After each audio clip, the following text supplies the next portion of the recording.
All right, M2 crew, we are back, week 4 WODtoberfest. We couldn't be more thrilled to bring to you some very interesting festivities here in week 4. Let's go ahead and dive right into what we're gonna get into. We have 4 skill stations that you're gonna nominate one person from your team to complete one of the 4 skill stations. Here they are. First skill station, max effort plank hold.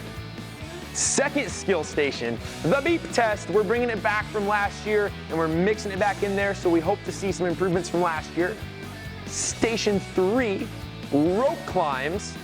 And station 4, a CrossFit competition would not be complete without muscle ups. We're throwing some muscle ups in there.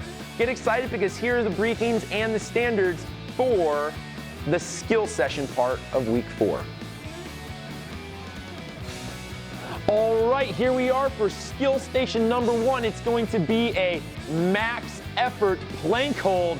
Here we see a plank hold, but we're gonna add an interesting twist to WODtoberfest with everything else we do around this place. You're gonna take this PVC pipe, we're gonna position it on some J hooks, and we're gonna have the athlete have to put their bottom, scoot up a little bit further for us, Mr. Hanna, awesome. The athlete's bottom has to be in contact with the PVC pipe the entire time. If you can see any space between his glutes and the PVC pipe, time, you are done, it does not count.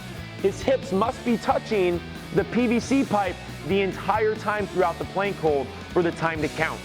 Once again, this is max effort, so you can really hold as long as you want to. We hope to see some numbers in the 4, 5, maybe even 6 minute time, but you gotta keep those hips up to the PVC pipe.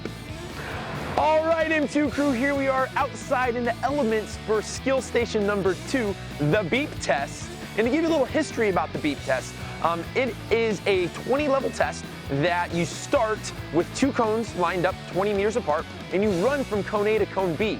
When you hear beep, you run back to cone A. Upon the series of levels, the beeps increasingly get a little bit faster and a little bit faster. It is said that Lance Armstrong and David Beckham have both completed the beep test up to level 20, so we're gonna see how far we can get. For the briefing of it, the athlete is gonna start behind this first line outside. Upon a beep, the athlete is gonna take off running 20 meters to the line down there. They're gonna hang out until they hear the next beep, and they're gonna run back across the line. Now the athlete gets 1 time to not make it cross the line. Upon the second time that they miss, they are out. And then we will mark down whatever level you get out at. All right, here we go, skill station number 3, a fan favorite, the rope climb. We're gonna go over the standards here for the rope climb. The athlete must start with both feet on the ground. From here, the athlete can choose to jump up as high as they want up the rope. They're gonna climb up the rope and touch the tape line that will be marked at the top of the rope. From there, the athlete must control themselves down safely to the judge's discretion and both feet back on the floor for the rep to count. You're gonna have 5 minutes to complete as many rope climbs as possible. All right, folks, skill station number 4, the muscle up, is gonna be another 5-minute AMRAP where the athlete has 5 minutes to complete as many muscle ups as possible. The standard for the muscle up is the athlete must start on the ground hanging from the rings. They must catch themselves and press out to full elbow extension at the top of the muscle up. Each skill station is going to be scored individually, just like all the other workouts have been scored through WODtoberfest. All right, M2 crew, and here it is, the moment you've all been waiting for, WODtoberfest week 4 grand finale. It took us over 2 hours to craft this workout, and we were excited to bring it to you. Here it is. You're gonna start with all 4 team members on this green wall down here. This workout is for time, and on 3, 2, 1, go, you're gonna nominate your first team member to step up to station 1. What they're gonna do is we're gonna come over to station 1, and Eric is gonna load his barbell if he is a female athlete with 55 pounds, and if he's a male athlete with 85 pounds. Everyone is going to use the same barbell. It's going to be a 35-pound barbell, and it's going to be 1 barbell for the entire workout. The athlete must step in between the box for his reps to count. Eric is going to complete 20 power cleans. For the power clean to be a good rep, The bar must start from the floor. He must get it up to his shoulders, get his elbows in front of the plane of the bar and stand up all the way to complete his full power clean. We're gonna demo some no reps with the elbows. Here's a no rep with the elbows because the elbows did not come in front of the barbell. Here's a good rep with the barbell. Elbows are up and full hip extension at the top. We're gonna pretend that Eric completed his 20 power cleans. From there, he's gonna take that barbell and he's gonna transition to his plyo box. The plyo box is gonna be set to 20 inches and it must be inside the chalk lines there. If the box is not inside these chalk lines and lined up, it will be a no rep. Eric's gonna take the bar and he can clean it up to the front rack position. He has two options for his front rack position, either the clean grip or the cross grip, whatever is more comfortable for him. I will demo the cross grip. You can simply put the bar on your shoulders and put your hands across to support the bar to take some tension off the wrist. But that is up to the athlete. From here, he's going to complete 20 front rack box step-ups. He must stand up all the way and alternate legs throughout the box step-ups. His leg must reach full extension before the other leg can come up and on top of the box. So full extension with leg one, then the other leg can step up on top. A no rep is going to be not extending the leg all the way and then getting the opposite leg up on top of the box. That is going to be a no rep, and we're going to have Eric recomplete that rep to full extension. Upon completion of his 20th front rack box step up, we're going to take the box and the equipment and transition it all to station 2. Only the athlete working is going to be responsible for transitioning the equipment to station 2. There's going to be a set box here, once again for his feet to go in. And Eric's going to have to run down, grab his box, and transition it to the next squares that the box belongs in. For this station, it's going to be 20 reps of a deadlift and 20 reps of a box jump. Eric's going to set his feet inside the box, and he's going to start completing his deadlifts. Deadlift weights are as follows: 145 pounds for the gentleman and 85 pounds for the female athletes. For the deadlift standards, the bar must touch the ground, or both bumpers must touch the ground. He must stand up all the way so his shoulders are behind his hips at the top of the rep. Eric's going to complete his 20 deadlifts. Upon his 20th deadlift, he can set the bar down, come over to his box, and complete 20 box jumps.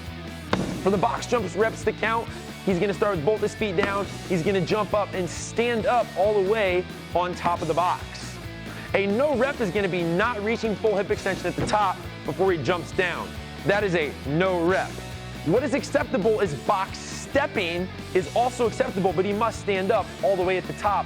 And the same standards for the box step are going to apply, where you must reach full hip extension or full knee extension with the one leg before the other leg can come up on top. What is not going to be acceptable is stepping from an angle of the box or on the side. This is not going to be acceptable for this workout and will be a no rep. Upon completion of his 20th box step or jump, he's going to transition his equipment to station 3. This personally would be my favorite station. We saved the best for last. What's going to happen is he's going to put his barbell here. He's going to run back, grab his plyo box, and once again, position his box in the corners where the box belongs. By far the best station of them all, Eric is going to step it up inside. He is going to complete 20 sumo deadlift high pulls. For the sumo deadlift high pull, both bumpers are going to start on the ground. He's going to pull the bar up to his chin, getting his elbows clearly above his shoulders for the rep to be good. If his elbows do not become above his shoulders, it's a no rep. Elbows must get above the shoulders. Weights for this barbell movement are going to be as follows: 85 pounds for the gentlemen and 55 pounds for the ladies. From here, after completion of his 20th sumo deadlift high pull, he's going to transition to the box. He's going to complete 20 lateral burpee box jumps. A CrossFit competition would not be complete without burpees, and here they are again. Eric's going to start on the side of the box. His chest and his thighs must touch the ground. From here, he's going to jump up on top of the box and off to the other side. That would be 1 rep. From here, he's going to jump up on top and off to the side. Notice he does not need to reach full hip extension at the box. He can land on top of the box with his knee bend and down to the other side. Upon completion of Eric's 20th rep, he's going to grab all of his equipment and transition it back down to the starting line. Now, down at the starting line, you can initiate one athlete from your team to help you transition equipment. Only one athlete, and the athlete must come from down there to help you transition all this equipment. Also, what needs to happen is everything needs to be set up the exact same way as you found it. So Eric's gonna take his box, he's gonna put his box right back in the lines, he's gonna come over to his barbell, he's going to strip off his bumper plates, position them right back on top where the bumpers belong, and also notice where the bumper plates belong. There is a chalk line where those bumper plates must sit in and right on top, and it all must be stacked in one straight line. The clips must also be placed back on top of the bumper plates. Upon completion of setup, the athlete that was helping him set up is going to return back to their line, and Eric is going to run on down to the end. From here, there's going to be a designated area where Eric has to be standing in, and he's going to come into contact with 3 bumper plates. If you can notice, there's a 45-pound bumper plate, a 35-pound bumper plate, and a 25-pound bumper plate. There's 3 weights for a reason. Since Eric was the first athlete to go, he's going to come down here, and he's going to choose the bumper plate of his choice. Once he chooses a bumper plate, no other athlete can use that bumper plate the entire time. Eric's going to take his bumper plate, he's going to press it up and overhead, locking his elbows out. Upon Eric getting that bumper plate locked out with his elbows straight, it's going to initiate athlete 2, who's down on that green wall, to start the same exact process that Eric just completed. The kicker is, for any of those reps to count, Eric must have that bumper plate locked out overhead. If that bumper plate comes down from overhead, the athlete working at whatever the 3 stations they're at must stop exercising, or they are going to be no reps. So it's going to take full team communication. Eric puts that bumper plate back up and it initiates that athlete to start working again. When athlete 2 completes his 20th burpee lateral box jump, Eric can rest with his bumper plate, but then the athlete down there is going to help athlete 2 transition all the equipment back to station 1. When athlete 2 gets all the equipment set back up, athlete 3 is going to go back in line. Athlete 2 is going to sprint down here to the end and grab one of the remaining bumper plates and join Eric for the static hold overhead. The only 2 bumper plates that are going to be left is either a 35 or a 45-pound bumper plate. And so the athlete is going to grab one of those, pop it up and overhead, hold it locked out as athlete 3 goes through the 3 stations. Once again, if any of those bumper plates come down, athlete 3 must stop working at whatever station they're at, or they're going to be no reps. The goal here is for athlete 3 to get through all 3 stations, come down, grab the remaining bumper plate, press and hold overhead while athlete 4 completes the series. Upon athlete 4's 20th lateral burpee box jump, they're going to come and sprint across the line. When both feet come across this line, they will get a boom, team time, and that is going to be their team time / score for the workout. Lots of excitement and lots of action happening here, and we are looking forward to seeing an awesome throwdown here between the teams on week 4 WODtoberfest. We're excited and we hope you are too, so let's bring it, teams, because this is the grand finale.